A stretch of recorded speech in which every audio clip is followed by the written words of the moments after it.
The CDC is warning of an alarming surge in diabetes in the coming decades among Americans age 20 and under. Treating the disease with insulin can be very expensive. Gadi Schwartz looks at why a cap on prices in the new year will still leave tens of millions behind.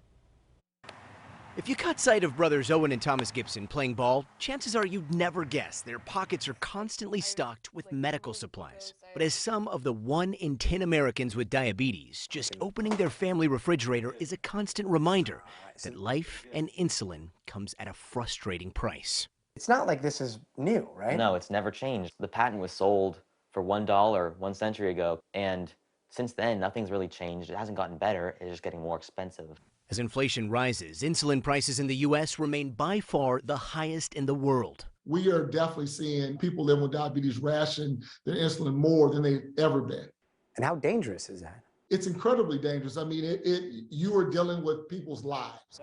For years, some have chosen to head across the border to buy insulin in places like Mexico, like this group we accompanied in 2019. But this year there was hope that all that could finally change with the Inflation Reduction Act and talk of a nationwide cap on monthly insulin costs. When the legislation goes into effect in January, there will be a $35 a month limit on what patients pay out of pocket for insulin, but only for those with Medicare.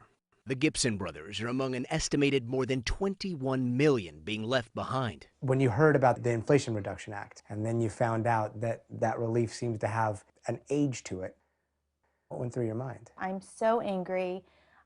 It's exhausting. Just getting your hopes up, thinking, wow, maybe now we'll see a change. I just feel like we're being completely taken advantage of. You know, we don't have other options. On average, in a year, we're over $20,000. You guys are over $20,000 in out-of-pocket expenses, and you're saying you're lucky because you guys have insurance. We're not the worst off. We have insurance. There are people who don't, and that's really scary because those people have to make hard decisions. Do we buy insulin or do we pay rent? But it doesn't always seem that far off. A constant fear shared by millions of other families dealing with diabetes every day.